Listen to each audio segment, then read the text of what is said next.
बिस्मिल्लाहिर्रहमानिर्रहीम। अस्सलाम वालेकुम dear students. Afaq sun series science class 7 unit number 5 structure of an atom के फर्स्ट लेक्चर में आज हम एटम के स्ट्रक्चर, एटॉमिक नंबर और मास नंबर के बारे में डिटेल में पढ़ेंगे। Read and share. अल्लाह सुब्हानहू व तआला says, and we sent down iron wherein is great military might and benefits for the people. सूरह अल हदीद वर्सेस 25। अल्लाह सुब्हानहू व तआला फरमाते हैं, और हमने लोहा उतारा जिसमें बहुत ज़्यादा फौजी ताकत और लोगों के लिए फ़ायदे हैं। सूरह अल हदीद। Man always wonder about this universe. इंसान हमेशा इस कायनात के बारे में मुतजस्सिस रहा है, हमेशा से वो खोज में लगा रहता है। The Greek were the earliest people who thought that matter was made of elements. यूनानी वो लोग थे जिन्होंने सबसे पहले ये कहा कि तमाम चीज़ें छोटे छोटे मादों से मिलकर बनी हैं, हर एक मादा छोटे छोटे ज़रात से मिलकर बना हुआ है। They believed that all matter in the universe was made of 4 elements and their combination. उनका ये मानना था कि कायनात में जितनी भी चीज़ें हैं वो तमाम चीज़ें 4 बुनियादी चीज़ों से मिलकर, 4 बुनियादी ज़रात से मिलकर बनी हुई हैं, या इनके आपस में मिलने से, कम्बिनेशन से, कोई नई चीज़ बनने से कायनात की तमाम चीज़ें बनी हैं। वो 4 चीज़ें कौन कौन सी हैं? हवा, पानी, आग और मिट्टी। ग्रीक्स के मुताबिक ये 4 बुनियादी ज़रात हैं, या 4 बुनियादी चीज़ें हैं जिन्होंने कायनात की हर एक चीज़ का बुनियाद रखी है, या इनके आपस में मिलने से बनने वाले नए मुरक्कबात की वजह से कायनात में मुख्तलिफ चीज़ें तैयार हुई हैं। The Greeks also identified 4 state of matter, solid, liquid, gas and plasma.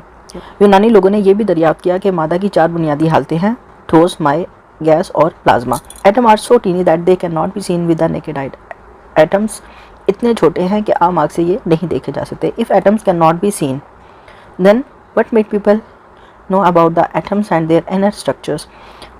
अगर एटम को नहीं देखा जा सकता, अगर एटम को हम नहीं देख सकते, तो फिर लोगों को कैसे पता चला एटम के बारे में कि एटम क्या है, और इसके अंदरूनी साख्त के बारे में लोगों को कैसे पता चला। In the 5th century BC, Greek philosopher Democritus was the first person who give the idea about the atom. 15वीं सदी में यूनानी फिलासफर डेमोक्रिटस वो पहला इंसान था जिसने एटम के बारे में एक मफरूज़ा दिया, एक ख्याल दिया। यानी डेमोक्रिटस ने सबसे पहले एटम के बारे में एक ख्याल दिया कि कोई एक चीज़ है जो कि हर एक चीज़ की बुनियादी इकाई है, और वो एटम है। He believed something was present in matter that could not be subdivided further. उसका ये मानना था, डेमोक्रिटस का ये मानना था कि हर एक मादा के अंदर कोई एक ऐसी चीज़ मौजूद है जिसको आप मज़ीद तकसीम नहीं कर सकते, यानी कोई एक बहुत छोटी चीज़ मौजूद है जिसको मज़ीद तकसीम नहीं किया जा सकता। He called this undividable pieces atom. उन्होंने, डेमोक्रिटस ने इन ना तकसीम होने वाले ज़रात को एटमोस का नाम दिया। The discovery of atoms is a long process that took many centuries. Atom की दरियाफ्त एक लंबे अरसे में मुकम्मल हुई, इसकी मुकम्मल होने में कई सेंचुरियाँ लग गई। This discoveries were made over time and the idea of the atoms was brought back to the world by an English chemist John Dalton about 2000 years after Democritus. मुख्तलिफ वक्तों में एटम के बारे में मुख्तलिफ दरियाफ्तें होती रहीं, लेकिन डेमोक्रिटस के 2000 साल बाद, तकरीबन 2000 साल बाद, जॉन डाल्टन जो कि इंग्लिश केमिस्ट थे, उन्होंने दुनिया की तवज्जो फिर से एटम की तरफ मरकूज़ कराई। उन्होंने फिर से दुनिया को एटम के एक नया ख्याल दिया। He experimentally prove that existence of atom. उन्होंने तजर्बात करके दुनिया को एटम की मौजूदगी के बारे में बताया। डेमोक्रिटस जो कि यूनानी साइंसदान थे, उन्होंने सिर्फ ख्याल दिया था कि कोई एक ऐसी चीज़ हो सकती है जो कि मज़ीद तकसीम नहीं होती होगी, और उस सबसे छोटी चीज़ का नाम एटम होगा। लेकिन जॉन डाल्टन वो साइंसदान थे जिन्होंने एटम के बारे में तजर्बात करके दुनिया को प्रूव किया कि डेमोक्रिटस ने जो आइडिया दिया था वो सही था, और वाकई में कोई ऐसी एक छोटी सी चीज़ है जिसको मज़ीद तकसीम नहीं किया जा सकता। He introduce the model of an atom. उन्होंने एटम की साख्त का एक बाकायदा तौर पर मॉडल बनाकर दिखाया। For many years it was believed that atom were like hard solid balls. एक लंबे अरसे तक, बहुत सालों तक यही ख्याल किया गया कि एटम सख्त होते हैं, एक सख्त गेंद की तरह। A major revolution was made with the discovery of electron, a subatomic particle. सबसे बड़ी तब्दीली एटम की दरियाफ्त के सफ़र में, सबसे बड़ी तब्दीली उस वक्त आई जब एक इलेक्ट्रॉन की दरियाफ्त हो गई। इलेक्ट्रॉन क्या है? किसी एटम का एक मज़ीद छोटा हिस्सा। J.J. Thomson discovered experimentally that negatively charged particles are present in atom. J.J. Thomson ने तजर्बात करके ये साबित कर दिया कि हर एक एटम के अंदर मनफी चार्ज रखने वाले कुछ ज़रात मौजूद होते हैं। बट एटम्स वर न्यूट्रल, लेकिन ये भी दरियाफ्त हो चुका था कि एटम पर कोई चार्ज नहीं होता, ज़ाते खुद एटम पर कोई चार्ज नहीं होता। जे थॉमसन ने तजर्बात करके ये साबित किया था कि एक एटम के अंदर मज़ीद छोटे ज़रात होते हैं और वो ज़रात उन पर मनफी चार्ज होता है। लेकिन दुनिया में उस वक्त ये भी मालूम हो चुका था कि एटम पर एज अ होल कोई चार्ज नहीं होता। This lead to the idea that something is also present in atom that contain a positively charge. ये ख्याल जब दुनिया के सामने आया कि एटम के अंदर एक मनफी चार्ज रखने वाला ज़रा मौजूद है जबकि एटम पर कोई चार्ज नहीं, तो इससे ये नया मफरूज़ा निकला कि यकीनन एटम के अंदर कोई और ज़रा भी मौजूद है जिस पर पॉजिटिव चार्ज मौजूद होता है, जिस पर मस्बत चार्ज होता है। यकीनन नेगेटिव चार्ज के अगेंस्ट कोई पॉजिटिव चार्ज रखने वाला ज़रा भी मौजूद है, तभी एज अ होल एटम पर कोई भी चार्ज मौजूद नहीं होता। Another important discovery was made by Ernest Rutherford. एक और बहुत अहम दरियाफ्त अर्नस्ट रदरफोर्ड ने की। He discovered the nucleus inside atom.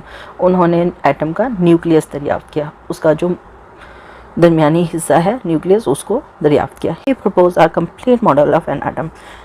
Nucleus की दरियाफ्त के बाद अर्नस्ट रदरफोर्ड ने एक एटम का मुकम्मल मॉडल बयान किया, पेश किया। His model got accepted. इनका ये जो मॉडल था इसको एक्सेप्ट कर लिया गया। Other scientists start working on Rutherford's model and made modification in. दूसरे साइंसदानों ने रदरफोर्ड के इस मॉडल पे काम करना शुरू किया और इसमें मज़ीद कुछ तब्दीलियाँ ऐड की। तो इस तरह एटम की दरियाफ्त का सफ़र आगे बढ़ना शुरू हुआ। सबसे पहले डेमोक्रिटस यूनानी साइंसदान ने एक आइडिया दिया था कि कोई एक चीज़ है, हर एक मादा के अंदर कोई एक ऐसी छोटी चीज़ है जो मज़ीद तकसीम नहीं हो सकती। उसके बाद जॉन डाल्टन ने इसको प्रूव किया एक्सपेरिमेंटली। जॉन डाल्टन के बाद जे थॉमसन ने एडिशन की कि एटम को मज़ीद तकसीम किया जा सकता है, यानी इसमें मज़ीद छोटे और ज़रात मौजूद हैं जो कि इलेक्ट्रॉन हैं जिन पर मनफी चार्ज है। मनफी चार्ज की वजह से मस्बत चार्ज रखने वाले प्रोटॉन की दरियाफ्त भी मुमकिन हो गई। उसके बाद अर्नस्ट रदरफोर्ड ने न्यूक्लियस दरियाफ्त किया और एक मुकम्मल एटम का मॉडल दे दिया। फिर मज़ीद साइंसदानों ने इस पर काम करते हुए एक आज के मौजूदा एटॉमिक मॉडल को बयान कर दिया है। इन तमाम साइंसदानों की काविशों और मेहनत के बाद अब एटम का स्ट्रक्चर किस तरह बयान किया जाता है, इसको हम अभी पढ़ते हैं। According to the proposed model by Rutherford, an atom is not a solid ball. Rutherford के मुताबिक जो मॉडल रदरफोर्ड ने दिया है उसके मुताबिक एटम कोई एक सख्त गेंद नहीं है। It has two regions, the nucleus and the outer region. इसके दो हिस्से हैं, एक दरमियान वाला न्यूक्लियस और एक बाहर वाला आउटर रीजन जो इसके न्यूक्लियस के बाहर का हिस्सा है। Nucleus is present in the centre of an atom. Nucleus क्या है? किसी भी एटम का दरमियानी हिस्सा।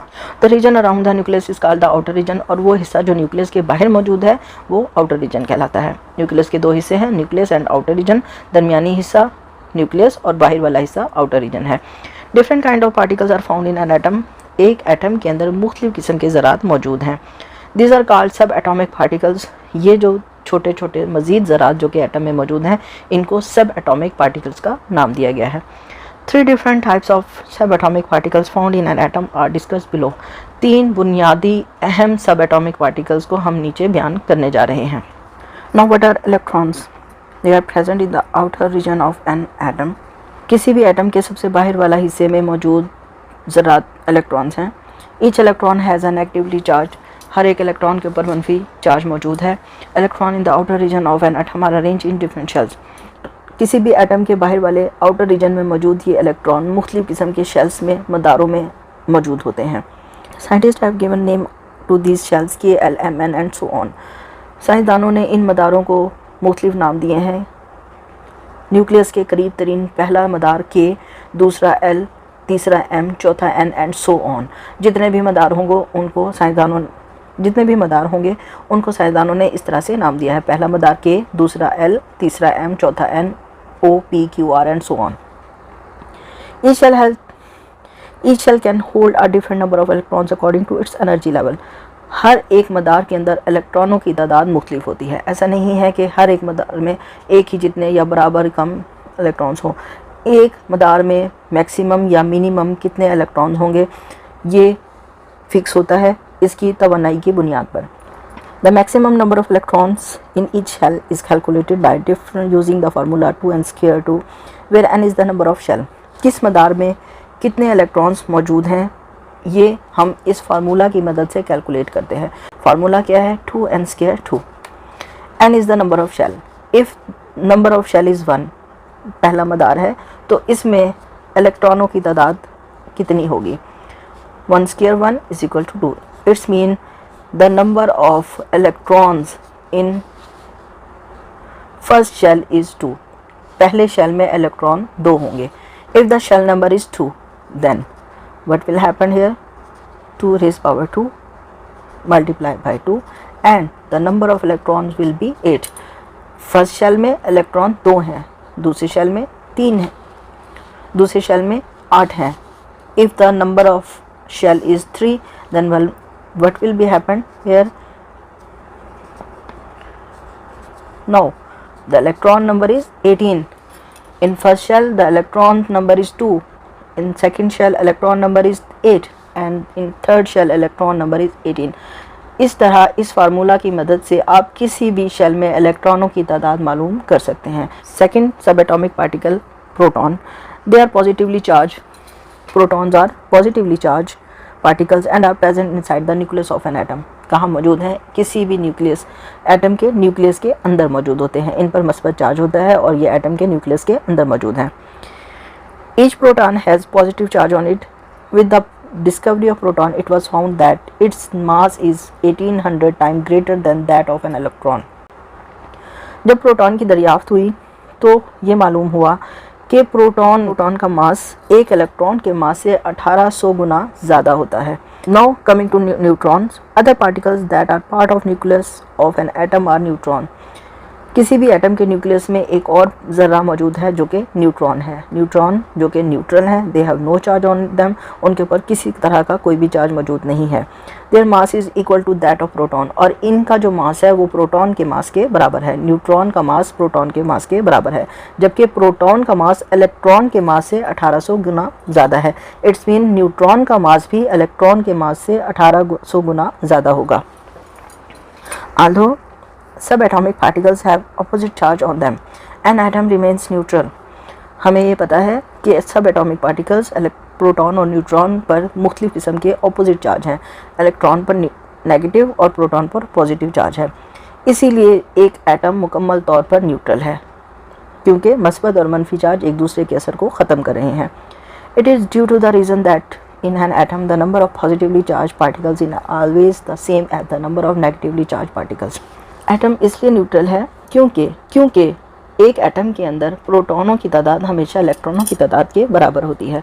जितने पॉजिटिव चार्ज हैं उतने ही नेगेटिव चार्ज हैं। इसीलिए पॉजिटिव चार्ज नेगेटिव चार्ज को ख़त्म कर देता है, दोनों का असर ख़त्म हो जाता है, ज़ाया हो जाता है। यानी प्रोटॉन का पॉजिटिव चार्ज इलेक्ट्रॉन के नेगेटिव चार्ज के असर को ख़त्म कर देता है और एटम न्यूट्रल हो जाता है। Some examples are given below, कुछ मिसालें नीचे बयान की गई हैं। A hydrogen atom has one electron in its outer region and one proton in its nucleus.